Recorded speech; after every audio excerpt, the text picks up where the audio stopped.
ખબરોમાં બન્યા રહેવા માટે બેલ આઇકોન દબાવો અને એબીપી અસ્મિતાને સબસ્ક્રાઇબ કરો. તમારી સાથે સુરતના બંછાણીથી પાણી કમિશનર જોડાયા છે. જી સર, હાલ સુરતમાં પણ કોવિડની પરિસ્થિતિ ખૂબ જ વધી રહી છે અને સંક્રમણ પણ ખૂબ જ ફેલાઈ રહ્યું છે. આપ કયા આગોતરા પગલાં ભરવામાં આવ્યા છે સંક્રમણને લઈને? કોવિડના સિચ્યુએશન પ્રમાણે અત્યારે સુરતમાં જે છે પરિસ્થિતિ સંપૂર્ણ રીતે નિયંત્રણમાં છે. અત્યારે તકેદારીના ભાગરૂપે સુરતમાં રાત્રિ કર્ફ્યુ લદાયું છે અને ખાસ કરીને સુરતમાં અત્યારે જે સર્વેલન્સનું એક્ટિવિટી છે એ સઘન કરી દેવામાં આવ્યું છે. સર્વેલન્સના એક્ટિવિટીઝ ઉપરાંત અલગ અલગ જગ્યાઓથી જે વતનથી આવતા હોય અથવા પ્રવાસથી આવતા હોય એ તમામ લોકોના માટે અલગ અલગ ટોલ નાકા ઉપર જે ચેકિંગ સેન્ટર્સ છે એમાં ટેસ્ટિંગનું કાર્યવાહી કરવામાં આવી રહ્યા છે અને ટેસ્ટિંગનું જે પરિમાણ છે એ વધારી નાખવામાં આવ્યું છે. એના ઉપરાંત અલગ અલગ ટેસ્ટિંગ સેન્ટર્સ ઉપર અપીલ કરવામાં આવ્યું છે. સોસાયટીઝના પ્રમુખોને પણ સૂચના આપવામાં આવ્યું છે કે સોસાયટીઝમાં જે નવા લોકો ખાસ કરીને વતનથી અથવા પ્રવાસથી ફરે ત્યારે સંક્રમણ લઈને આવતા હોય ત્યારે એમને ઇમિડિયેટલી ટેસ્ટિંગ કરાવવાનું કાર્યવાહી બહુ જરૂરી હોય એમને પણ સૂચના આપવામાં આવ્યું છે. અને એના ઉપરાંત ખાસ કરીને માસ્કનો ઉપયોગ બહુ જરૂરી હોય. અત્યારે તમામ જગ્યાઓ ઉપર મોટા ભાગમાં આઈસીનું એક્ટિવિટીઝ કરવામાં આવ્યું છે. માસ્કના નહીં પહેરવા માટે ખૂબ મોટું કડક કાર્યવાહી અને દંડનીય કાર્યવાહી કરવામાં આવ્યું છે. પાન ગલ્લા અને ચાના લારી ઉપર જે લોકો ભેગા થઈને ટોળા બળતા હોય છે એના ઉપર કાર્યવાહી કરવામાં આવી રહ્યા છે. એટલે ઓવરઓલ જે છે તમામ વ્યવસ્થાઓ કરવામાં આવી રહી છે અને જેટલા લોકો પણ પોઝિટિવ આવે છે એ તમામ લોકોને આપણે સૂચના આપ્યું છે કે એમના ફેમિલી સર્કલ, એમના સોશિયલ સર્કલ અને પ્રોફેશનલ સર્કલ્સના જેટલા પણ કોન્ટેક્ટ્સ હોય એને પણ આપણે પ્રોએક્ટિવલી ટેસ્ટિંગ કરીએ છીએ. અને જે ભાગમાં ખાસ કરીને ડુમસ અને સુવાલી બીચ જે છે એ બહુ મોટા પ્રમાણમાં લોકો સોશિયલ ડિસ્ટન્સિંગનું ભંગ કરતા હોવાથી આ બે જગ્યાઓ બંધ કરવામાં આવ્યું છે. એના ઉપરાંત કેટલા રેસ્ટોરન્ટ જે છે જેમાં સોશિયલ ડિસ્ટન્સિંગ અને માસ્કનું ભંગ થતા હોય છે એમને પણ 7 દિવસ માટે બંધ કરવામાં આવ્યું છે.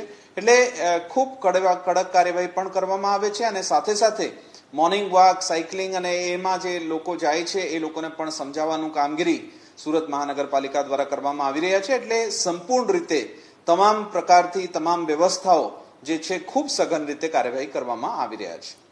સર, બીજું હું આપને પૂછવા માંગીશ, કારણ કે હાલ આજથી સુરતમાં પણ કર્ફ્યુ રાત્રિ અમલમાં આવશે, ત્યારે હાલ લોકો પણ પેનિક થઈ રહ્યા છે, ભયભીત થઈ રહ્યા છે, તો આપ શહેરીજનોને શું અપીલ કરવા માંગશો?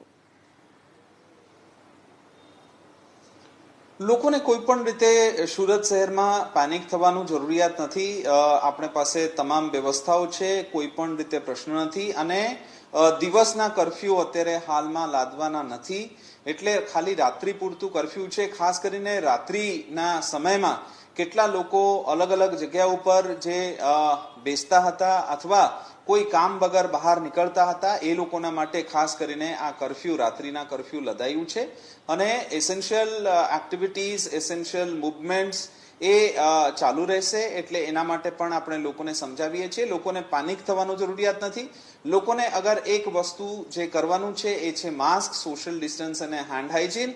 અને ખાસ કરીને આગામી દિવસોમાં લગ્નગાળા થતા હોય લોકોને એક અપીલ છે કે લોકો ન્યૂનતમ લોકોને બોલાવી, પરિવારના સદસ્યોને બોલાવીને જે સોશિયલ સામાજિક પ્રસંગ છે એ પ્રસંગ કરે અને ખાસ કરીને વેન્ટિલેટેડ સ્પેસમાં કરે એ પણ એક હિતાવહ છે.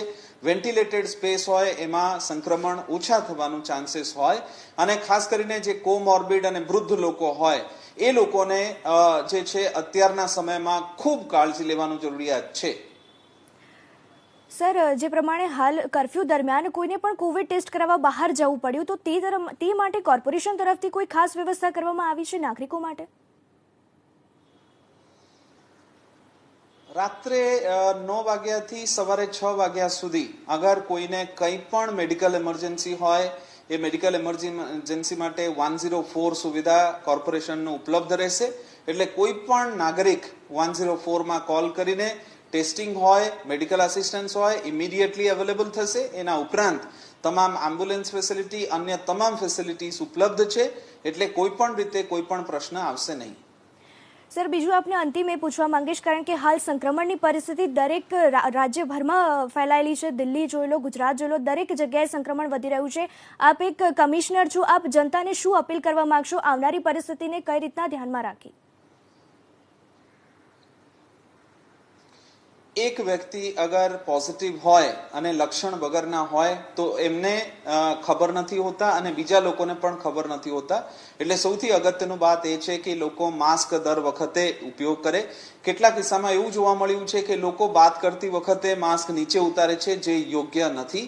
અને લોકો સાથે બેસીને ગેટ ટુગેધર અત્યારે ના કરે, કારણ કે એક વ્યક્તિ અગર ચેપ લાગતા હોય બીજા વ્યક્તિઓને પણ સંક્રમણ થઈ શકે.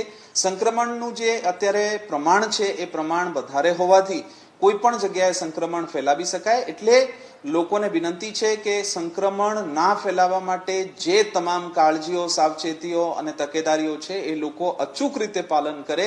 અને આમાં એક પણ વ્યક્તિ અગર બેદરકાર થાય એ ચેપ બીજા 500 લોકો સુધી પહોંચી શકે અને એમાંથી કેટલા લોકોના મૃત્યુ પણ થઈ શકે. એટલે જરૂરી એ છે કે લોકો કોઈ પણ રીતે ચેપને, સંક્રમણને વધારે નહીં અને તમામ જે પ્રિકોશન્સ છે એ પ્રિકોશન્સ પાળે.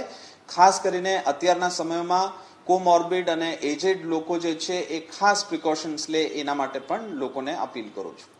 સર, એબીપી અસ્મિતા સાથે વાતચીત બદલ આપનો ખૂબ ખૂબ આભાર.